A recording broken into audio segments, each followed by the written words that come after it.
Okay, so before we start, we have some sort of our standard announcements, but there's a couple of other additional announcements. You may have heard in email from the provost that that all of your classes will be online after Thanksgiving. So, there's usually this week after Thanksgiving, which is like the last week of classes, and that's when your final project is due and things like that. And then there's finals week. And so that week they say, well, if people are going to be going home for Thanksgiving, we don't want them to just come back for just a week. And so we're sending them home for Thanksgiving, and then they don't have to come back. And then that way it's all online for all of your classes for that last week. And but then the other kind of weird little hiccup there is they also said that all final exams have to be done during that last week. In other words, they are sort of canceling finals week. And this has been a little confusing because they did not change the grade posting deadline. So the grade posting deadline is still as if there's a finals week, but they are now telling us we have to have our final exams done by the last class in the last week of classes. And so I am sort of querying about this because ideally I would like to leave the schedule as it was, because our final exams are going to be online anyway, and we already had a final exam during the last week class and then a retake during finals week. If we really have to cancel the finals week, then there's a number of options that I'm thinking of. I mean, the simplest option would be to just say, although you're going to get a retake for the midterm, you just won't get a retake for the final exam. That's one option.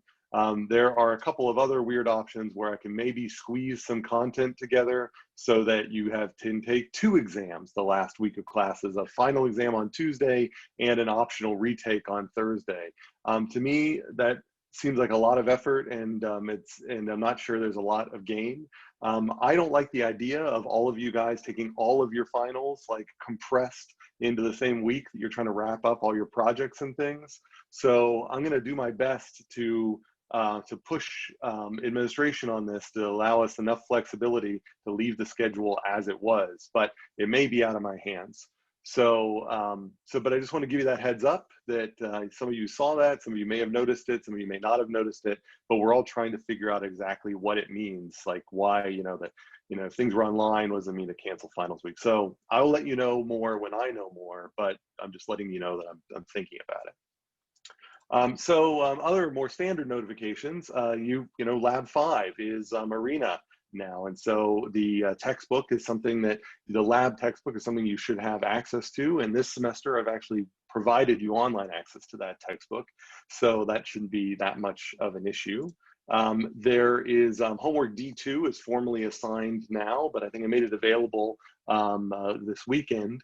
So it is formally due in a week, but I'm actually going to give you the whole normal late period to turn it in without any penalty. So although it's formally due in a week, I'm not going to take the 20% off per day for it being late. So you can use the availability date as kind of the effective due date, but then just keep in mind that you won't be able to turn it in after that. And I'm doing that so it provides you as much time to work on that, because we will be kind of going over random variate generation in class during that period. And yet still be able to get it turned in enough time to get a solution set out before the midterm. So that's kind of the goal there. So that's available. It's 2 questions. The first problem is basically making sure that you know how to integrate a density function that is piecewise. And so the real exercise there will be making sure you remember how to use your limits of integration. So these aren't just antiderivatives. You just don't take the antiderivative of each piece of the piecewise density function. You have to make sure you get the limits of integration, which will cause some pieces of one piece to carry on to the other. And we'll talk about that in class, but there's also several examples that are bundled underneath that homework that you can see there. So I've got a video example, some text examples, a sample solution set from another problem. So that's very similar to that one. So there's a bunch of resources that are already online. And then the second problem, the big key thing there, is it will involve taking a square root. And really the big exercise there is knowing how to deal with the plus or minus. Whenever you take the square root of anything, you implicitly have a plus or minus. So the square root of 4, it could be 2, it could be -2. Both of them count as square roots. And so when you take the square root that'll be in that second problem, you're going to need to make sure that the formula you get that comes out of it produces variates that are in the right range. If you make the wrong choice, then when you run your formula, then you'll end up seeing that your variates pop out in the wrong range. So those are the sort of the two challenges that you'll see on that homework. There's a Canvas activity that ICAF, that'll be a midterm review. So when ICA E1 is due, ICAF will then become available.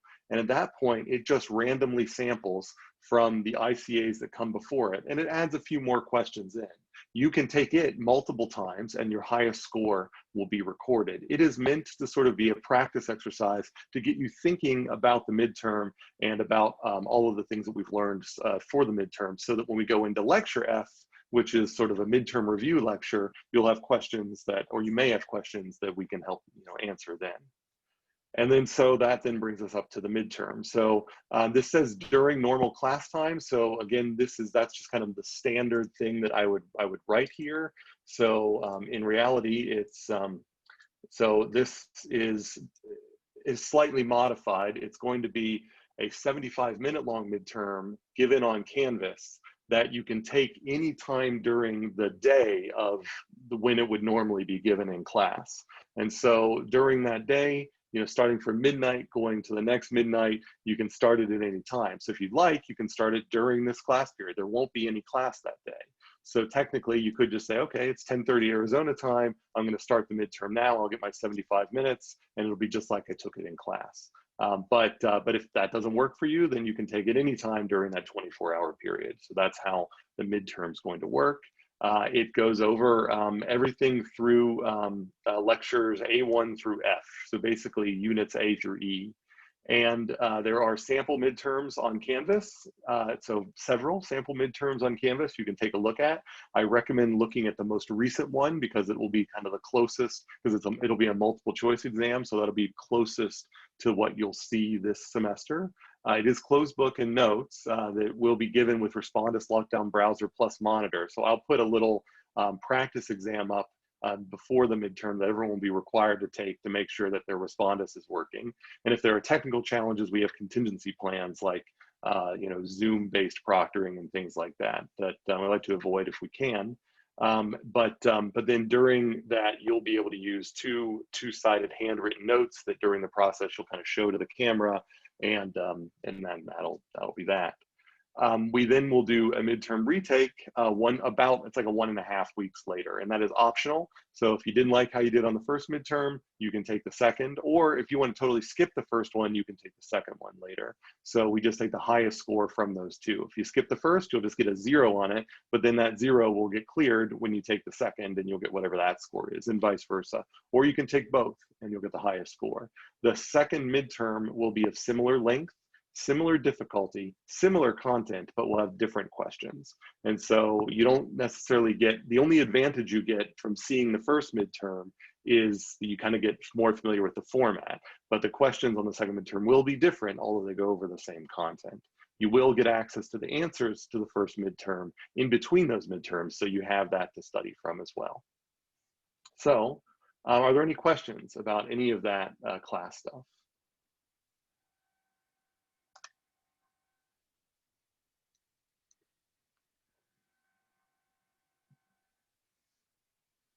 Okay, pretty clear. Okay, let me clear these annotations.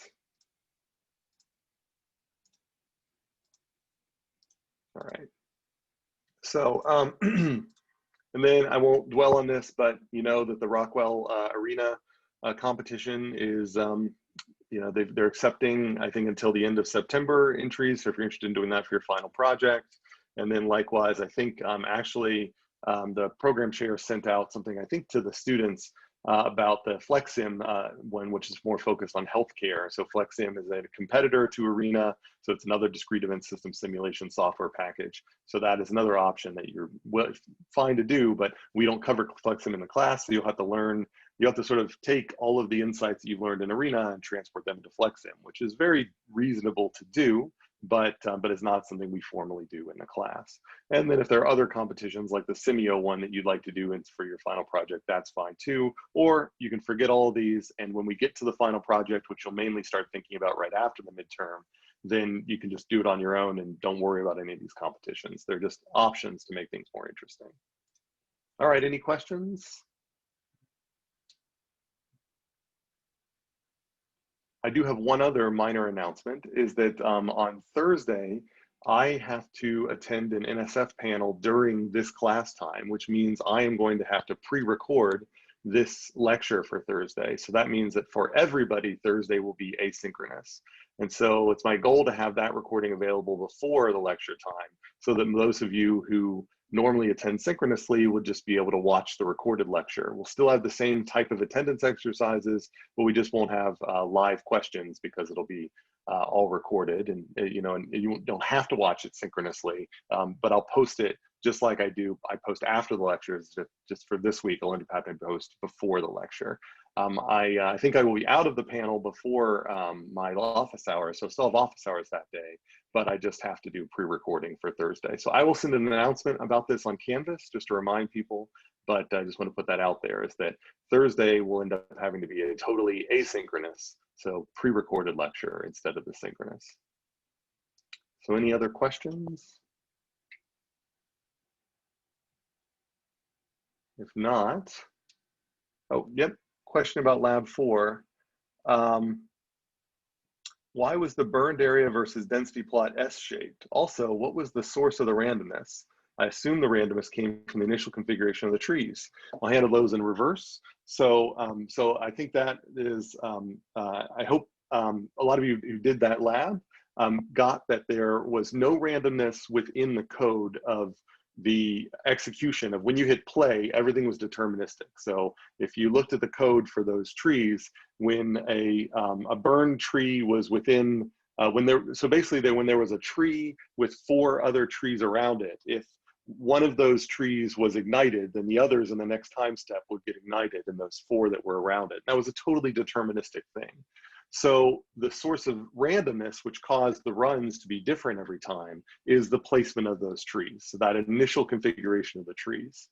The all of the left-hand edge of that forest was ignited, all of it. And so the only source of randomness was where the green trees were within the space. And so if there were some that were close to the edge, they would get ignited to that edge, and then it would spread. And so that was kind of what I was looking for there.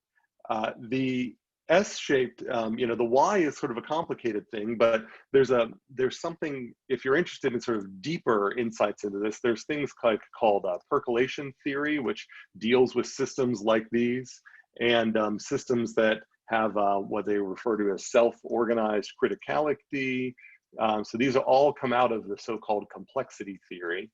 And in systems like these, it is not uncommon to have phase transitions. And that's effectively what we are seeing with those trees, is that under a critical density, then basically fires don't survive. And above a critical density, then fires spread. And it doesn't matter, as long as you're above that density, the fires will spread and take out everything. And so it's not a, this is a little bit like, it's actually a lot like so-called birth-death processes, which you can sometimes see in a number of systems, including epidemiology. Those of you might now, because of COVID, have become more familiar with the basic reproduction number, R0, and the effective reproduction constant, RT. And you know that it has this critical value where if it's above 1, diseases spread, and if it's below 1, then they naturally die out. It's exactly the same process. So there's this critical number, this critical density, that once you go above, then it doesn't really matter that much how far above you are. And so initially, if you think about forest management, if most of the models that we're familiar with are linear models in our heads. So you might think, well, if I make the density a little more, then it's going to increase my risk a little, and so on and so forth. Well, it turns out that at low densities, it doesn't really matter what the density is. You're pretty much safe from fire. And then at high densities, it doesn't really matter what the density is. If there's any fire anywhere, it's just going to take out everything. And the point that separates those two regimes is often set by things like humidity and so on. And that's why when it gets particularly dry in the West, why why there ends up being such control over things like campfires and things like that, because there's not like, well, today the risk is a little more than yesterday or a little less than yesterday. Once you are above that critical density, it doesn't matter what density you're at. There's a chance that the whole place just go ablaze. And so that's not intuitive. And so that's where this agent-based model helps us kind of think about these things. We can set up a very simple system where we understand how all the rules work, and yet they still exhibit this phase transition where you go from a low density to a high density and the system totally shifts from one mode to another mode. So that's kind of what I was trying to show there. So it's hard to sort of say exactly why it is S-shaped. That takes a lot more kind of theoretical machinery.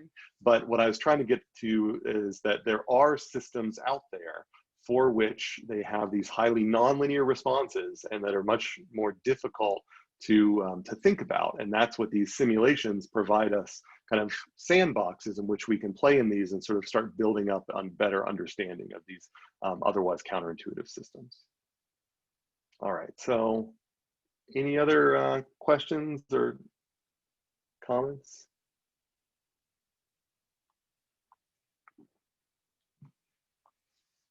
All right. So one bit of complexity that we are trying to capture in the models that we build in most of this class is variation. We know that if we model a bunch of systems, most of the systems that you're going to have to deal with are going to have a lot of variation. So people arrive at different times. The number of people who arrive is going to be different. The number of orders each day is going to be different. It's all about this variation. Now, we can either take one approach and smooth it all out and say, well, on average, this is what happens. But that only allows us to answer certain questions. If we really want to capture the wide range of things that happen, from the extreme cases on both ends, you know, we're really lucky or really, really unlucky, and trying to understand exactly how lucky or unlucky we could be, we need a model of realistic variation. And that's what we try to do in discrete event system simulations models. So we take a stochastic approach. And what that means is that rather than trying to build a 100% accurate and precise model of exactly all of the causal reasons for that variation, we throw out all of that deterministic mechanism and we say, we're just going to gloss over it and say that it's random. This is a guess, it's a conjecture. That's where the word stochastic comes from. It's the Greek for guess or conjecture. It's this idea that even though the underlying world is not random, we are going to build a model of the world that is fundamentally random and just assume that that's a good model of the world. In order for us to make it a good model of the world, we're going to have to come up with probabilistic models that fill in variation, that even though they're random and maybe the real world is not, if you look statistically at the distribution you get out of the real world and out of the probabilistic model, they match. So we are trying to find probabilistic models that will generate realistic variation, even if the real world variation is not random. So I hope that makes sense. So we're trying to mimic real world variation using probability. And why do we do that? Because probabilistic models with one or two parameters, you get a huge amount of variation out of it. A normal distribution, it's got a mean and a variance, 2 parameters, that's it. I just have to model those 2 parameters. And then I get a whole bell curve of outcomes. So I don't have to model every possible thing that could create things on one tail of the bell curve, the other tail, or in the middle. All I need is a mean and a variance, 2 parameters. And then suddenly I get all that variation just for free. And so, so that's input modeling, is coming up with what those distributions are and then fitting those parameters so that we get that realistic variation. So that's where we are now. And so in order to get there, last time we introduced the probability space. So were there any questions though about this idea of stochastic and the methodology? I want to make it clear that we're not saying the world is random. We're saying that it is convenient to model it as if it's random.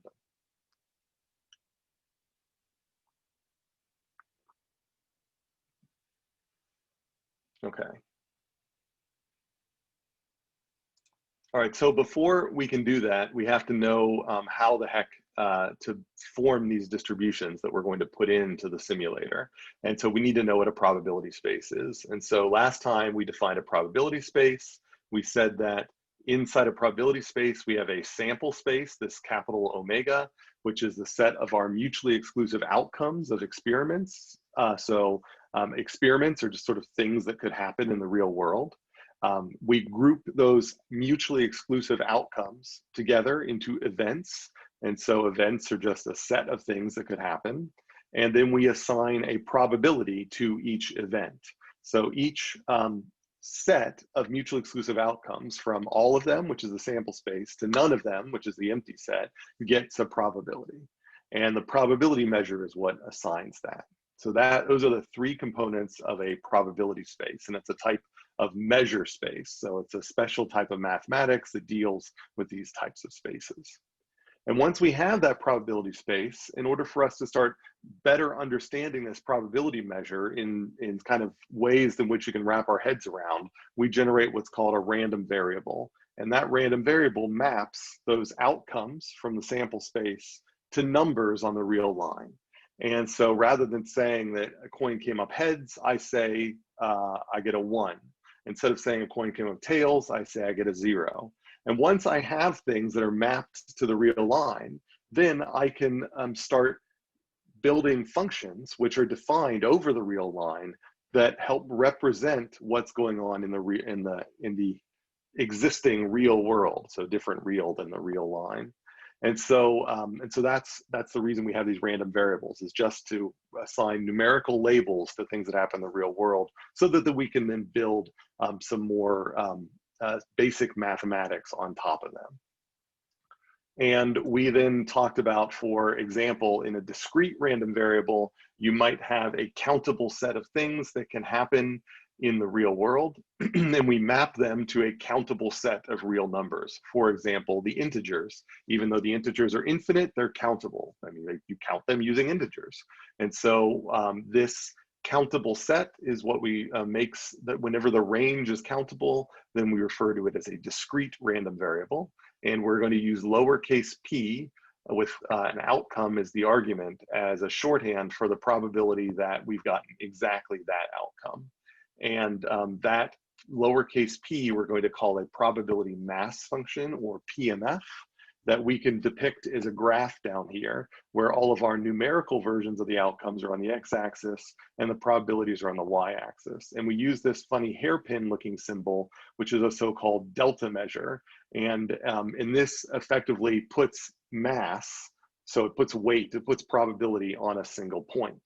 And that's important because when we define density functions, which I talk about in the next slide, a review what we mean by density functions, we know that there is no probability on individual points. So when you see a symbol like this, so it has a little head on it there, that means that you actually have a probability. There really is. The probability of getting a 6 is a number that is non-zero. It is 6 out of 21. But if it didn't have that, if this was just a curve, like a density function, then the probability of getting an individual point along that density function is going to be equal to 0. And that's our kind of continuous. So this is the reason why we have this funny little symbol, is it's supposed to differentiate between the two of those. So then we had, in contrast to that, the continuous random variables, where instead of mapping to a countable set of numbers, we map to intervals of the real line. And so those intervals of the real line, the interval themselves have mass. And so subintervals have mass, but individual points only have density. They do not have mass. And that's just what's being summarized here. I can ask for the probability that I get a number between A and B, but the probability of getting a particular number is always going to be equal to 0. The same way I can ask for the weight of a ball, but the weight of an infinitesimal slice of the ball is going to be equal to 0. In order for me to get any weight, I have to ask for actual chunks of a ball. I actually have to ask for subintervals.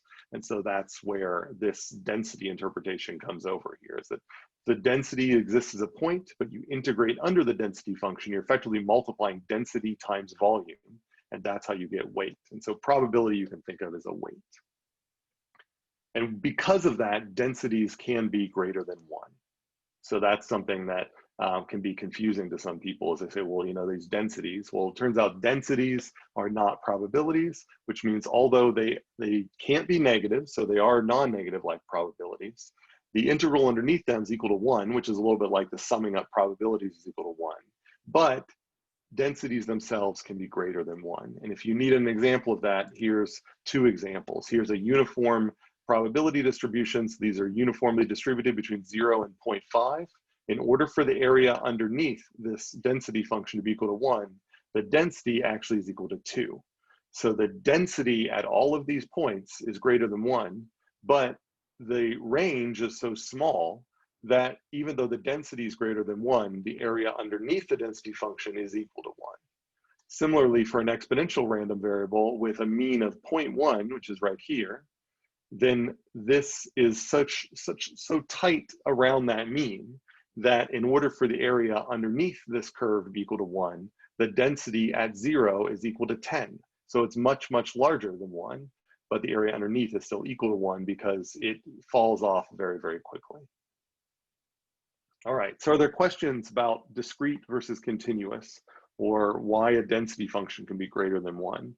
That's like an easy midterm question, is to ask you about properties of density functions and see if you remember that density functions can be greater than 1. So densities are not probabilities. Just like the density of this ball would be like, you know, kilograms per liter or something like that, or kilograms per centimeter cubed, then the density of a probability density function is like probability per, and then whatever your unit is for your range, probability per meter. So there was a question, a private question, how is it that adding densities, we get weight again? So the idea here is that, like, if you look at this, this probability density function on the left, this uniform one here, then individual densities are not weight. But if you take a density and multiply it by the length of this interval, then you end up getting the weight of the interval. So if I were to annotate this, so bring up that annotation. So if I were to say, all right, so the weight of I have an interval from 0.1, and I'm sorry for the not so straight lines here, to 0.2. So I'm interested in the probability of this interval. How likely is it for something to fall between 0.1 and 0.2? Well, for a uniform density function, all I need to know is the length of this interval, which is equal to 0.1. And I then can multiply the length of that interval, 0.1, by the height of the interval, which is 2. And then that tells me that the probability of that interval is going to be equal to, so I'll say, right, the probability of that interval is going to be equal to 0.2, which is just 2 times 0.1.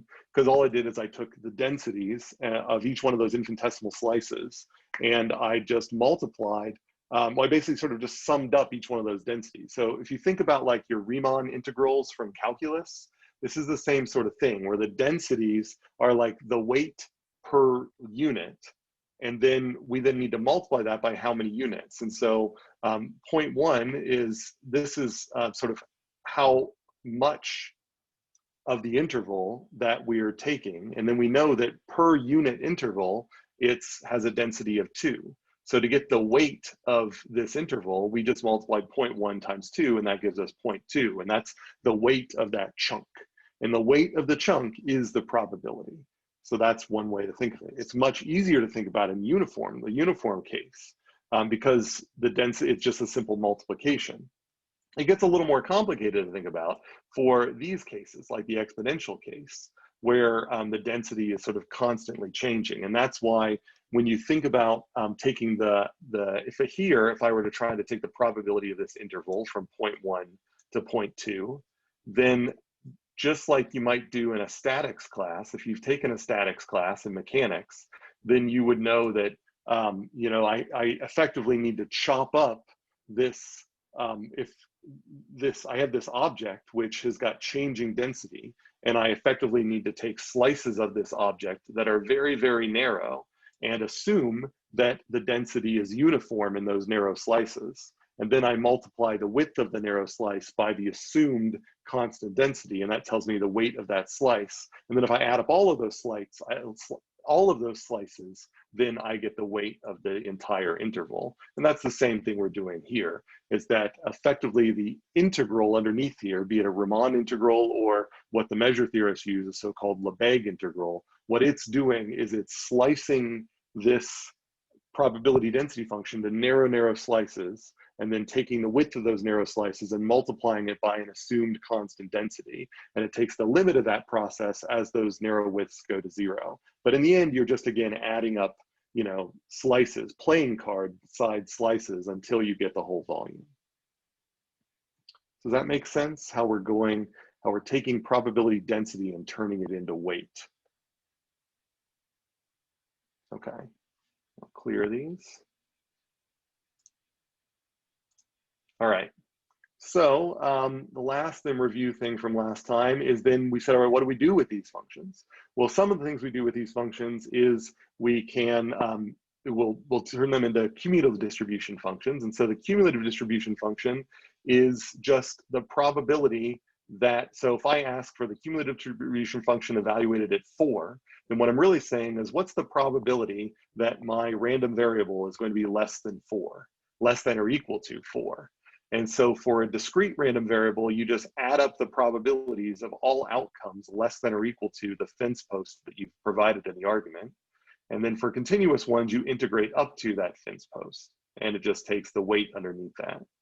And it turns out the CDF will be very useful to us. It has these nice properties where if I give you a CDF, then you can very quickly calculate a probability. That's what we do here. It has these other properties that you should be become very familiar with, that we'll see if everybody's paying attention, just a few slides here, where a CDF must start on the left at 0, and it must end on the right at 1, and it must increase or at least not be non-decreasing in between them. That's what we're saying here. So generally these probability density functions look kind of like that, and they end on 1 and they start on 0. It's also possible for them to look like this. It's also possible for them to look like straight lines.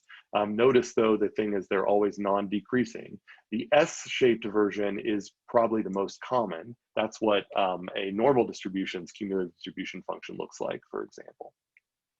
So we define these cumulative distribution functions, and they let us do useful things. And so, for example, I can give you a probability mass function like this one, where I say that we went out and we surveyed service times, and it turns out that there are 3 types of service that people get at a cashier, for example. Sometimes they're buying some groceries, maybe sometimes they're buying stamps, maybe sometimes they're doing something else, I don't know. But so one of them takes a long amount of time, 10 minutes, the other one takes a moderate 6, the other one's pretty short at 3. And we assign probabilities. So 30% of the services take the short time, 25% take the long time, and the majority, the bulk, or the plurality, the bulk, take 45% of them take the moderate time. So that's our probability mass function kind of characterizing here. And so that is what I've sort of summarized down here. Now, the cumulative probability, the CDF down here, is just, it seems a little funny, but it's what we've summarized over here. And that is saying that we're saying 3-minute service times or less occur with 30% probability, which sounds just like the probability mass function. It gets more interesting for the moderate case, where we're saying the moderate service times, 6-minute, occur, 6-minute service times or less. So now we're including the 3-minute as well. Occur with 75% probability. And then finally, 10-minute service times, well, that's the longest service time. So 10-minute service times or less occur with 100% probability. Well, these are the entries of the cumulative distribution function. Now, we can plot that, and we get this. This is our plotted CDF. So there's our 3, 6, and 10, and they're climbing up, non-decreasing as expected. And one of the cool things that we'll learn that we can do with this is that if we draw a uniformly distributed random number between 0 and 1, we can plot it on the y-axis here, and then we can just see what outcome it corresponds to. And so uniformly distributed numbers on the y-axis of the CDF, when you push them through the inverse CDF to find out what outcomes correspond to them, those outcomes will be distributed according to the desired probability mass function for that CDF. So I can have a uniformly distributed outcome between 0 and 1. And that, in this case, is going to give me outcomes where 30% will be 3, 45% will be 6, and 25% will be 10. The book, earlier in the book, it calls this the random dart transformation. It's like as if you drew a dartboard where the regions of the dartboard were kind of, were proportionate to the probability mass function, then if you threw darts at it, then you know your darts would land in those portions according to those probabilities. And that's effectively what the CDF does. It kind of nicely segments the real line from 0 to 1, so that you end up getting that everything from 0.3 to 0 when you draw uniformly gets mapped to some outcomes. Between 0.75 and 0.3, that's 45% of the outcomes gets mapped to another, and between 1 and 0.75, that's 25% of the uniform outcomes gets mapped to the other. So we view it as kind of throwing a random dart at kind of a linear dartboard whose regions have been kind of proportioned according to the probability mass. And that is something we will learn about in lecture E2, and which we formally call the inverse transform technique. So it's a very powerful technique. And that applies to continuous random variables as well. This is a CDF for an exponential distribution. And it turns out that if I draw random variables and I plot from 0 to 1 uniformly, and I plot them on the y-axis here, then you can see that if I then map them out to what variable they would map out to on the x-axis, then even though I had a sort of a narrow spreading between these two outcomes here, that same spread is shown here, but it's been spread out larger here. So you can see that the CDF is stretching out the outcome. So they came in nice, uniformly packed on the y-axis, and the CDF is stretching them out. And where it lands will actually be along the distribution of an exponential.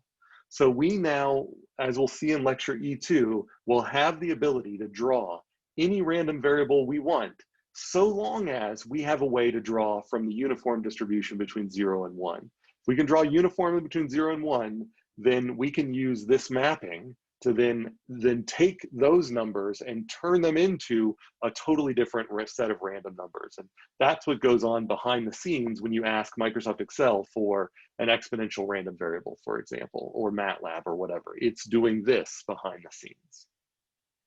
Okay. So that, the only other thing that we talked about, so are there any questions about that, about the CDF, or where we're going with the inverse CDFs and so on? I hope it's clear that CDF is just a special type of probability where we're accumulating all of the probabilities from that point down to negative infinity.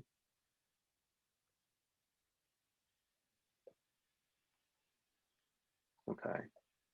All right, then the last thing for review from last time were the moments.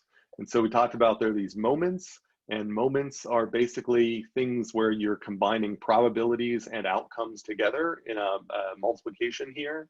And if you again took a statics class or mechanics class, then this is like distance and weight being combined.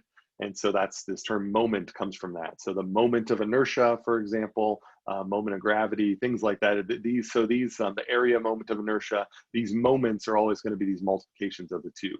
For probability, again, they're outcomes times probability. So for a discrete random variable, the first moment is going to, which is otherwise known as the mean or the expected value, is just the sum of every outcome times its probability.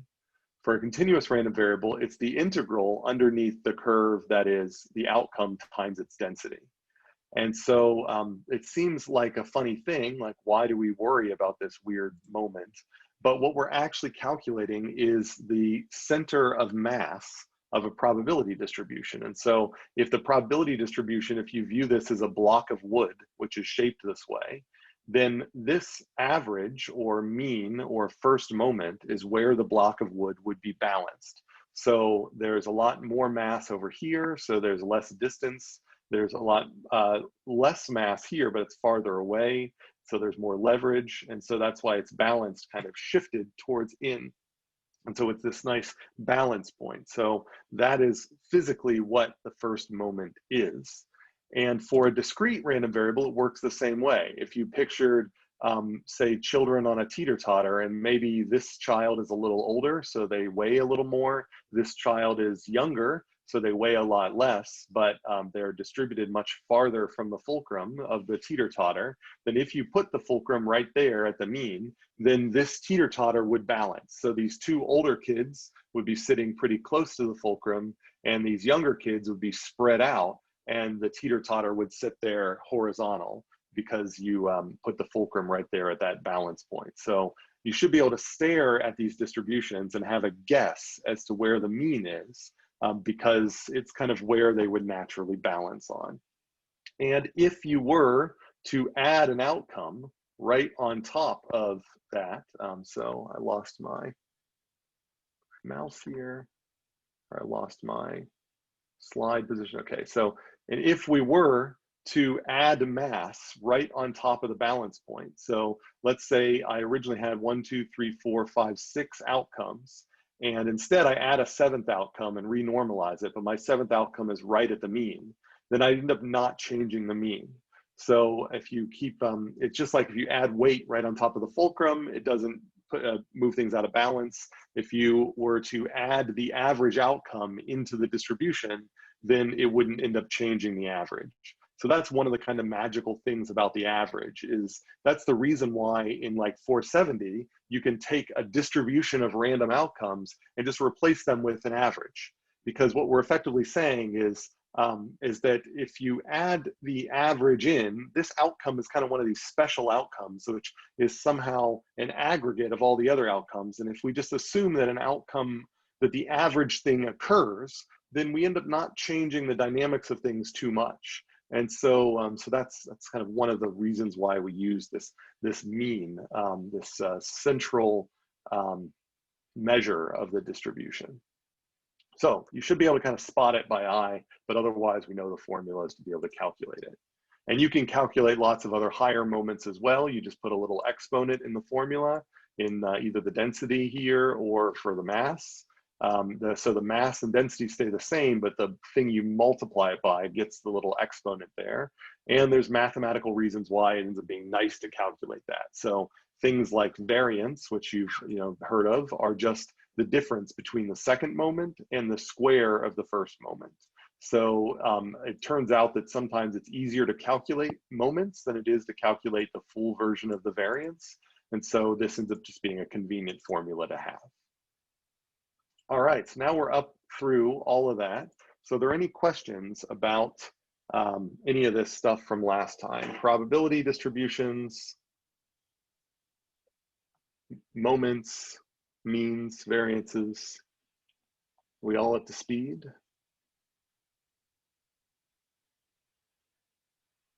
All right, let's see how it was. So, so let's do this. So, so stare at these for a second here, A, B, and C. And I guess I'd be interested in seeing then, so putting into the chat your answer here, which one of these is a cumulative distribution function, is a CDF. So in fact, let's do this. Let's make this an attendance question. So I'm going to put I'll put those back in a second. And so I put the URL, oops, sorry, I'm going to put the URL in the chat to everyone here. I accidentally sent it to just one. So let's make the attendance question here. So, so again, the URL's in the chat. There's the QR code there if you want to get it up there. So if we look at these three, then the question here is, which is a CDF? Is it A, B, or C? And so think about that, put those in. Remember, the attendance questions are only graded for coherence or completion. They're not graded for credit. So, and it's useful for me to see what you put in there. So put in your answer. And then once you put your answer in there, if you're feeling confident enough, the attendance link, oh, sorry, I screwed that up. That is not the attendance link. Yeah, so the attendance link, the attendance question is, I meant that to be. So let me find an attendance slide just to put up there so we all have the right slide, and then I'll put this back. So attendance slide here. Sorry, in this PDF program, my mouse is, all right, so here's what I actually meant for the attendance slide. So again, there's the URL, and there's the QR code for the attendance exercise. I'll leave that up there for a second as I go down and find that slide again.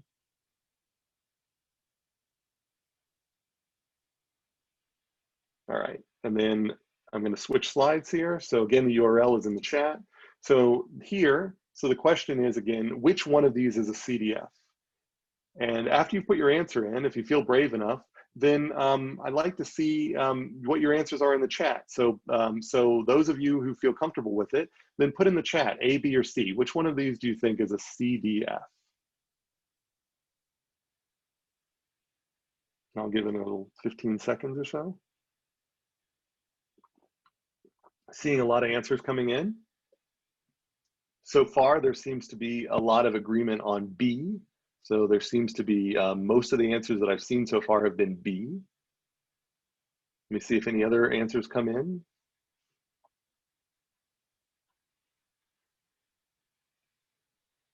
All right. Seen at least one answer for A as well.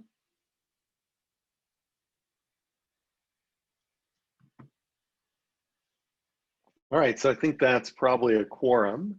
Okay, does anybody, I saw a lot of answers for B. Does anyone want to justify why they picked B for a CDF? And either in the chat or over the microphone or however you'd like.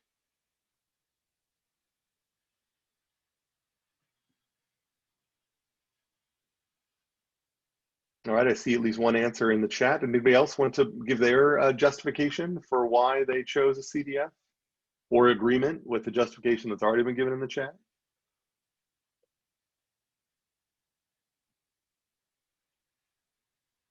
All right, so the justification I see in the chat is that it is increasing and ends at 1. And that I think is excellent logic. And so I would say that I agree that B is a CDF. And so I would say that this one here is the CDF. And it is a CDF because it starts at 0 down here. And it is non-decreasing. And it levels off at 1. If I were to try to take the area underneath that CDF, then it would probably, so I would say the area down here would probably be far greater than 1. And although I haven't taken, so I'll put this little thing here. Although I haven't, taken it here, and I'll see that question. I'll get to that in a second. Although I haven't actually taken the area underneath here, I just kind of know that this whole square's area would be 100, and more than half of the square is underneath this curve. So I know that the area underneath this curve has got to be greater than 1, and that means it can't be a PDF. So it kind of tells me that CDF is probably a good choice. So there was a question, what about C? And so C is interesting too here, because you see here that it starts at 0 and it is increasing. So what might prevent C from being a CDF? Does anybody have a good answer for that?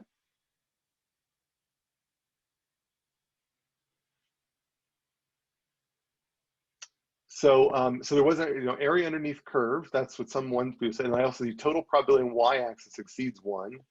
The axes. So I like. So one of the first questions somebody asked, what about the area underneath the curve?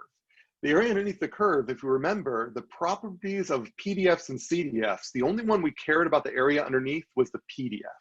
So if we're asking, is C a CDF? We actually don't care about the area underneath the CDF. The CDF is the area underneath a PDF. And so we don't have any restrictions on the area underneath a CDF. But what we do have restrictions on is that a CDF must be bounded by 1. A CDF, remember, a CDF is a probability, and all probabilities are bounded above by 1. And this one clearly goes way above 1. Now on the x-axis, the x-axis gets stopped at 1. but the y-axis goes way above 1. And so there's comments here in the chats about, you know, the axes tip me off. The total probability on the y-axis exceeds 1. That is excellent logic. That's what we kind of want to look at here. So C is not a CDF, and it is not a PDF either. In order for me to make sure it's not a PDF, I would have to take the area underneath this and see if this area was equal to 1 or not. And so that would be how I would actually be, you know, that would be my clue, as if it was a PDF. But basically, yeah. So then there's a question here, as it said, so basically because the inverted axis, yeah, if you look closely, you can see that C is an inverted version of B. All I did is I took B and I folded it along its diagonal. So if I were to plot a diagonal here, then I flipped it along its diagonal and produced C. C is what we refer to as an inverse CDF, or a so-called quantile function. And so C is a function that we would use if we wanted to generate outcomes from the probability distribution that corresponded to B. We would take C, that function, and we would end up taking uniformly distributed numbers, and we would plug them in here, and then we would end up getting random variance out here. So that's just like I flipped the axes on the CDF. And then there was, for confirmation, yes, a y-axis of the graph, or I would say the graph itself, must be upper bounded by 1 to be a CDF. And it's actually got to be a tight bound. A CDF must, asymptotically at least, reach 1. Because eventually when you get to infinity, you should have covered all possible outcomes. And so big F of infinity should equal 1. The limit should go equal to 1. And then so that should give away that if B is the CDF and C is an inverse CDF, then A is the PDF. And we can confirm here that all the values are non-negative, check. And I would have to do some math to confirm this, but the integral underneath this curve, that area should hopefully be equal to 1. And if I were to confirm that for sure, then I would say that it's definitely a PDF. But once I confirm that, and if you just kind of look at it, it kind of makes sense that, you know, 100 times 0.1, that means this whole rectangle has got an area of 10. And so this is about 1/10 of the whole rectangle. So it kind of makes sense that that would be equal to 1. So this here is a PDF, this here is a CDF, and up here, C is an inverse CDF. So I can put that in the chat. A is a PDF, B is an inverse CDF or quantile function, which we'll talk about later in the class, not necessarily this class, and then C is a CDF. All right, so questions about that. Can you spot these things? If I were to give you this exercise on a midterm, could you spot the CDF, PDF, etc.?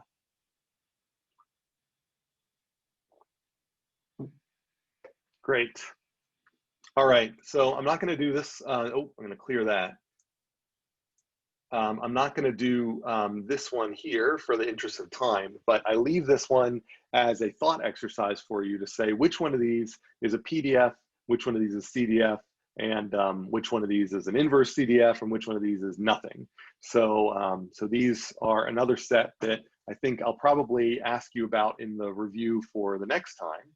But for now, just kind of think about that. You look at these curves here, and hopefully already you should be able to quickly spot the CDF and quickly spot what is probably a PDF, and then the others you might have to think about. So think about those. And I'm going to jump ahead here, and let's then say, all right, so our goal here is that we would like to build realistic input models that that we put into a stochastic simulation, which, like that fire model in the agent-based modeling you did in lab 4, it's going to be effectively deterministic logic. It's just going to be logic that, you know, things pop in here and they go there. But things like the time that they spend in each point, that is going to be a random amount of time that is going to come from these input models. And then the randomness that we insert with our input models, our probability distributions, is going to be the thing that generates randomness on the output. So similarly with a fire model, the model itself was deterministic, but the placement of trees changed the outcomes.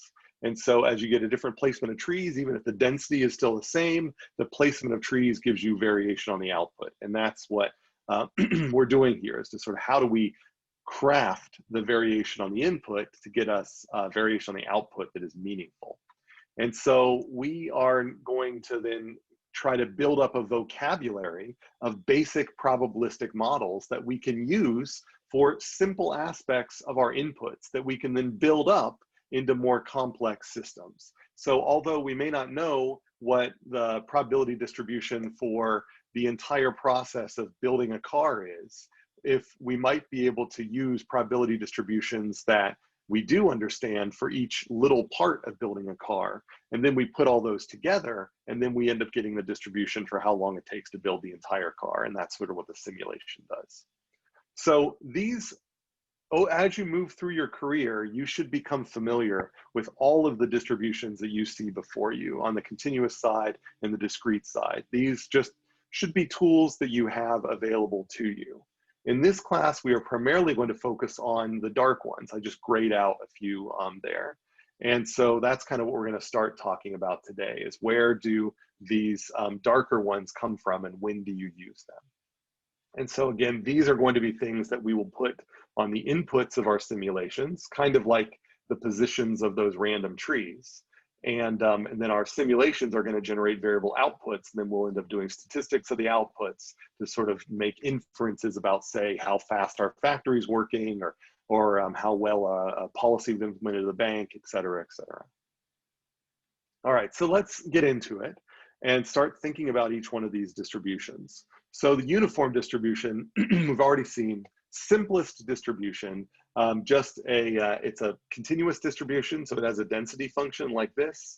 It has a lower bound, which I'll call A on this slide, and an upper bound B, and it just has a constant density in between that. You should become familiar with the CDF here. Whenever you see a ramping CDF, you see a CDF that looks like this, you should think to yourself uniform. Up until this point, my guess is when you thought uniform, if you thought anything, you thought about the PDF. You thought about this box car over here, and that's great. You also need to be thinking that, but you need to now augment your search image so that you're also thinking in terms of CDFs. And the CDF for uniform is a straight line. So whenever you see straight lines in pieces of CDFs, then you know that at least for those outcomes, they're uniformly distributed around the outcomes underneath that straight line. That's what you need to be thinking to yourself, because CDFs are going to become really important. Now, when do you use uniform distributions? You use them when basically somebody comes to you and they don't give you any other data. All they say is, I know something isn't going to take shorter than this, and it's not going to take longer than that. I know that I'm not going to have any fewer than this, but I won't have any more than that. So if somebody only gives you bounds and you've got no other choice, then, or you've got no other information, you could fill in the gaps. You could say, well, maybe it's going to be, maybe they'll have a peak in between them, or maybe I'll have a trough in between them, so that the outcomes in between are not very likely. We refer to those choices as adding a type of bias into the choice here, and we want the kind of least biased distribution. And there is a particular type of mathematics, a particular field or an area referred to as maximal entropy methods. And these maximal entropy methods provide us a way to take a constraint like bounds, a low bound and a high bound, and then come up with the least biased or best choice distribution. And it turns out that the uniform distribution is the so-called maximal entropy distribution when bounds are given to you. And so I use the phrase here, good choice. And what do I mean by good choice? Mathematically, I mean it's maximal entropy. I'm not going to show you how to derive maximal entropy. It's just, again, another phrase I want you to become more familiar with, is that when people talk about maximal entropy, what they mean is you've picked a distribution that basically only reflects the constraints I've given you and not arbitrary choices that you could have otherwise made. And so, so that's a good choice when you're only given bounds. What are the cool properties of the uniform distribution? Well, its mean is right in the middle of the bounds. That's kind of easy. The variance is this funny thing where it's the kind of squared distance of the interval divided by 12. And then the kind of the big thing here is that the probability of an outcome falling in any subinterval is just equal to the ratio of that subinterval length to the whole interval length.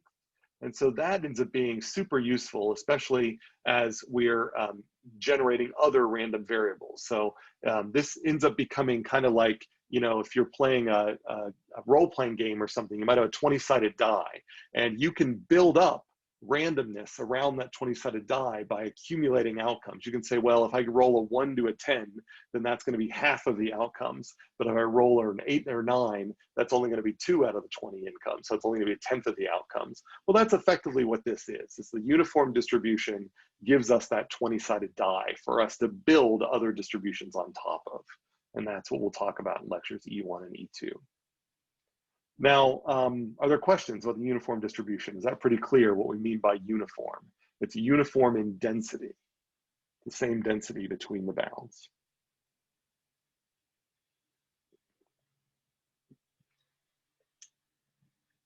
There are very few physical processes that are purely uniform, so we kind of view this as a limited data distribution. When they don't give me anything else, they just tell me the lower bound and the upper bound. What am I going to do? Well, I make a uniform in between. It's a good choice. Well, sometimes they come at you and they say, I don't have data for you, but I can tell you it'll never be less than this. It'll never be more than this. But pretty often it's this other thing. It's this value in between. They give you a mode. And so when they give you a mode and they give you less than and greater than, or the lower bound and the upper bound, then sometimes your best choice is to pick a triangular distribution, which has kind of an obvious shape. Its density is 0 at the lower bound, 0 at the upper bound, and then it peaks at the mode, and then it just does a linear interpolation for those points right there. And so this triangular distribution, it doesn't have the cool properties like maximal entropy methods or anything like that. This is purely a heuristic choice. When somebody says, I really would rather most of the outcomes be around a particular point, but I can't have them be any lower than this or any greater than that. Well, then you can throw up this distribution here. This distribution does have this kind of S shape to it. And I just had to peek my head out the door here to make sure my wife caught us. Okay, so this distribution does have one of these nice S shapes in the CDF that I was talking about here, and so you can kind of see that there's an inflection point at the mode, and so that should be something else you should start spotting, is that inflection points in CDFs often are to show you that you're probably at a mode. They're often at a point where the probability density has stopped accumulating and is now decelerating. And so, so look for inflection points. So if I show you a CDF, you should be able to guess the mode because it's going to be that inflection point where you go from acceleration to deceleration. All right. So yeah, any questions about the triangular distribution? Again, just trying to build up these vocabularies so that you can start using these in your models. All right. So a normal distribution, probably you're very familiar with seeing. A normal distribution has it's a symmetric distribution. It has a known mean, and its mean is equal to its mode, is equal to its median. Again, symmetric distribution, and it has a given variance. There's a question, can we have multiple inflection points in a triangular distribution? Turns out for a triangular distribution, you only got the one. And if you kind of think about it, if you're integrating under this curve, this is a rising derivative. And so the integral underneath, you know, x is x squared. And this is a falling derivative, like minus x. And the integral underneath minus x is kind of like minus x squared. And so the fact that this is rising and this is falling, there's only one rising portion of the triangular and there's only one falling portion of the triangular. And so because of that, you only have one inflection point because you're just taking the integral underneath that. There can be a tricky case where a triangular the mode matches one of the bounds. So you could rise all the way up and then come straight down like it's a right triangle. And in that case, you don't have an inflection point.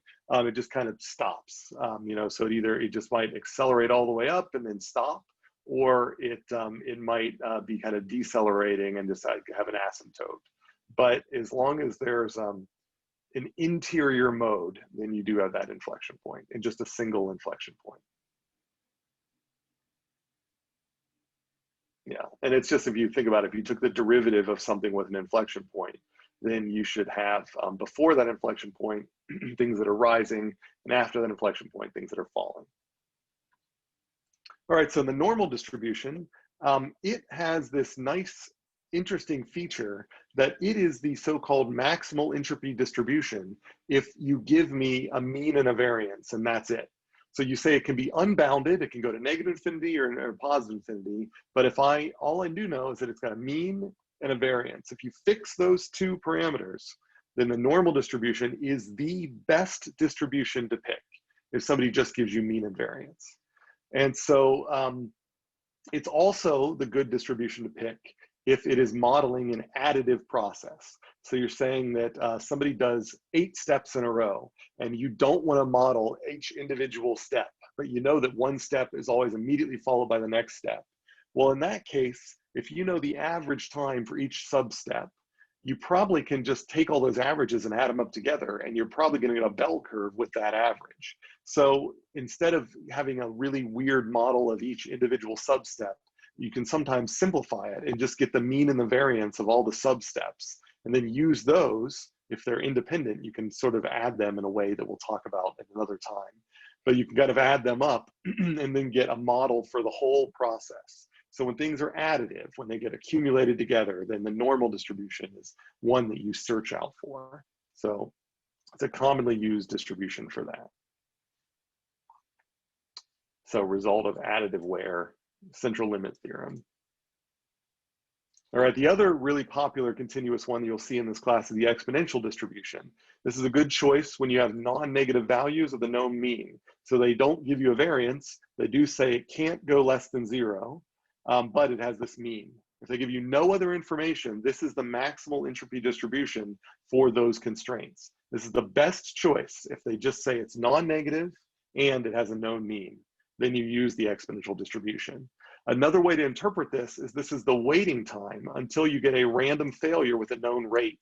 If someone says that these light bulbs tend to fail after an average of 10 months, then you kind of have a rate, 1 failure per 10 months. And then so that gives you that mean. And then the sort of best choice, if you know that sort of like that there's kind of an equal probability that it'll fail every day and it just happens to fail once every 10 months, then this is the best distribution for that, the exponential distribution. It's the time you wait for a failure. And it has this property that you should become familiar with called memorylessness. And the memorylessness property is that the amount of time you've been waiting for that failure does not give you any information about the amount of time left to wait. So in other words, even though the light bulb hasn't failed, you cannot use the amount of time waiting for the light bulb to fail to sort of tell you when the light bulb's going to fail. It's not like now that you've waited a month, then now the distribution is 1 every 9 months. It's still 1 every 10 months. So this memorylessness means that you kind of don't ever get any benefit out of previous waiting time. You always can kind of, to figure out the next amount of waiting time, it's always kind of a fresh draw from another exponential distribution. And so that's kind of what I'm sort of showing here, is that if you've already waited for X, and so given that I've already waited for X amount of time, what's the probability that I am going to wait for an additional Y amount of time?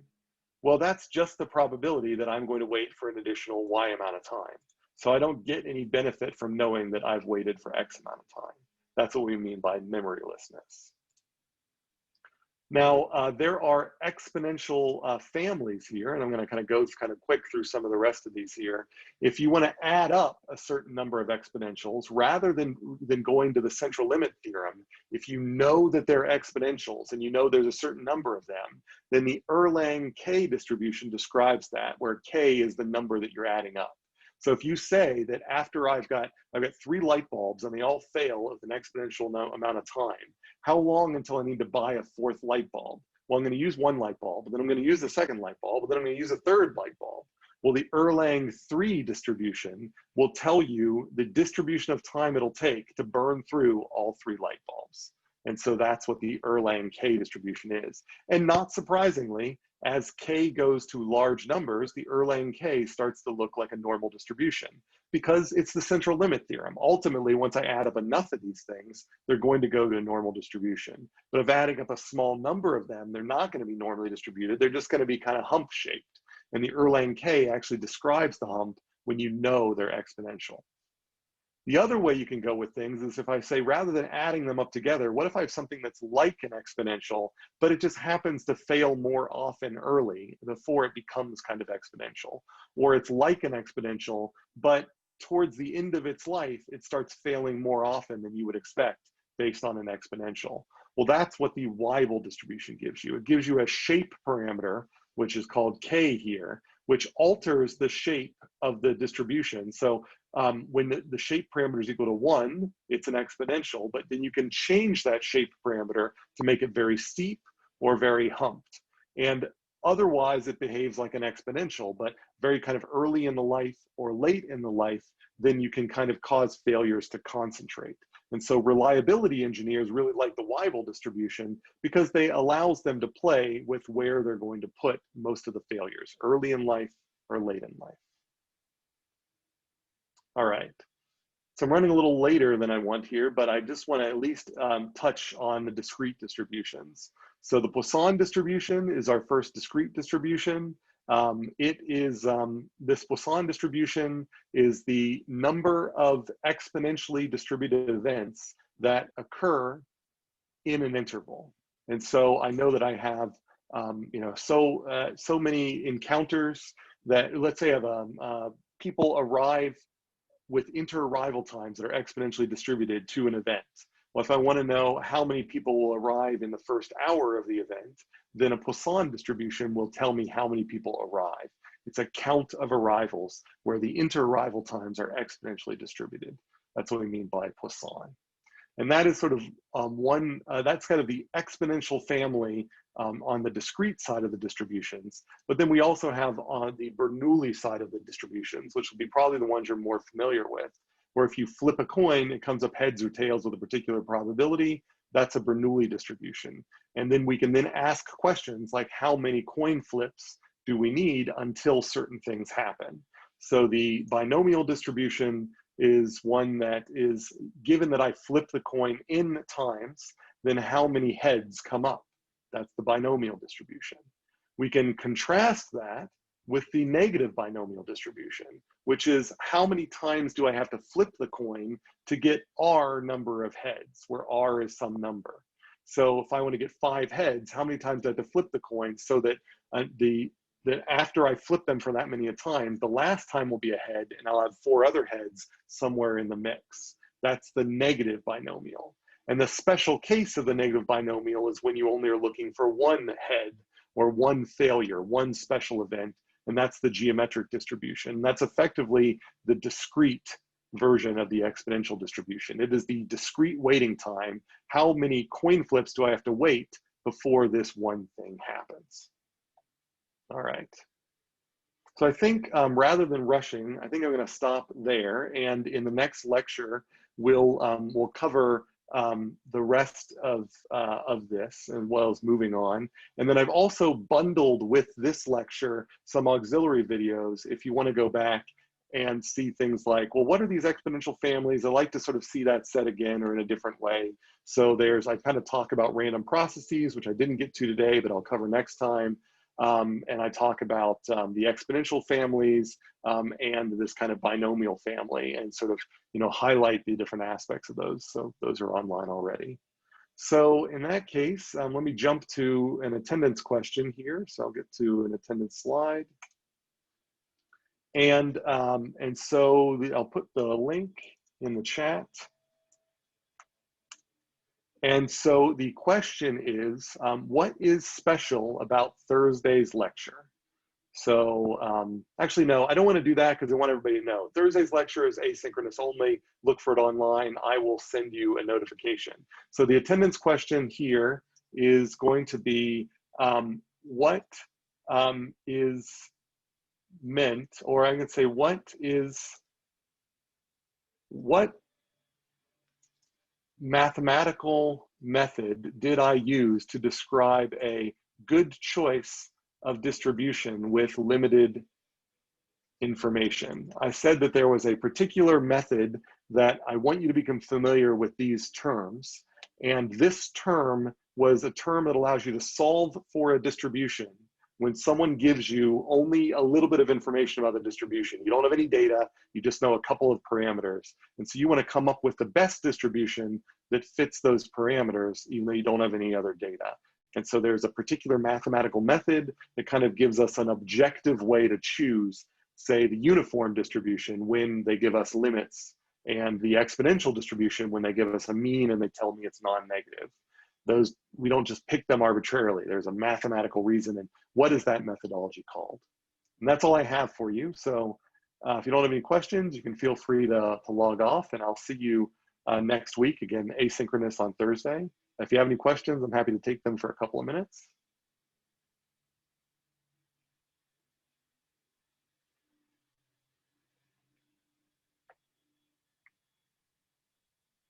Okay. So again, I probably will have office hours on Thursday if you have anything that comes up. And then Thursday's lecture will be posted online. Hi, Professor. Yes. Yeah, so with the Weibull distribution, is that essentially like exponential but with no memoryless property, just because like time affects it later on? Excellent question. Thanks for asking that. Yeah, I mean, once you perturb the exponential distribution away from its exponential shape, and that's, if you look at the PDF for the Weibull, it looks like an exponential PDF, but it has an extra parameter in there. It just allows you to kind of stretch it. And once you stretch it away from that exponential shape, it loses the memorylessness property. And so with a Weibull distribution, it does become the case that you learn something after you've been waiting. So you kind of know that, like, wow, like on a Weibull distribution, we can cluster failures all after like a year's worth of use. And so if you've used it for a year, then you can say, you know what, I really know a failure is about to come. Maybe you don't know when that failure is going to come during that first year, and that's kind of feels exponential-like. But towards the end of its life, then it stops acting kind of like an exponential, and you can kind of count on that failure happening. And could we choose k to be both greater and less than 1, or do we normally just do it so it decreases over time? It's free for you to choose k. So Weibull distribution is kind of meant to be a reliability engineer's, like, tool for when someone doesn't give them a lot of information about a failure distribution, they go to the Weibull because it is just so darn flexible. So if they say that, these things come off the factory line and a whole bunch of them fail, then they say, okay, we're going to make this a ski slope, and we'll have a bunch fail early, and then the rest that manage to not fail, we'll ship those out. If somebody comes back and say, actually, these are pretty good off the line, but then after, say, a year or two, you really, it's like a car battery or something. After 2 years, there's no way this thing's going to survive. Then they can crank that the other way. So that shape parameter in the Weibull distribution just kind of allows you the flexibility to model a wide range of failure distributions. Okay, thank you. Mm-hmm. Any other questions?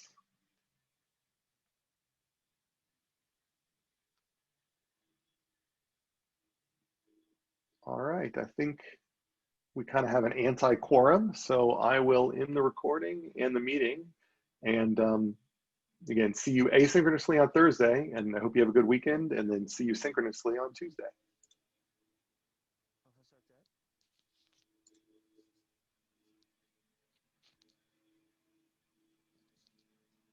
Oh, and there was a private message. Oh. Professor Ted? Yeah, I hear it. Your microphone's very quiet, but let me see if I can turn up my volume. Go ahead. Yeah, I have a question regarding the textbook.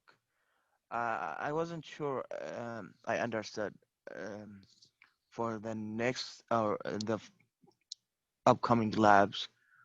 Are we supposed to buy the book now, or since it's already provided, it's okay? As long as you have access to it. If you would like to buy the textbook so you have a physical copy, that is your prerogative.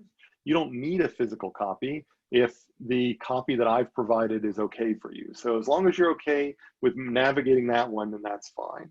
So it is up to you, and you can pretty much use any version. So if you happen to find a cheaper version, like a 3rd edition or something like that, they haven't really changed much in the textbook, and so earlier editions work too. But again, the digital version that I provided should be sufficient.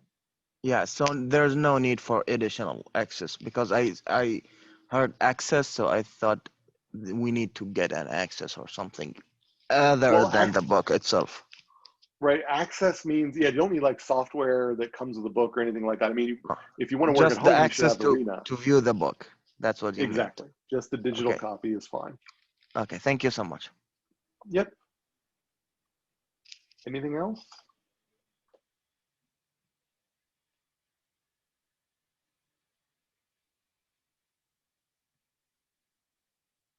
All right.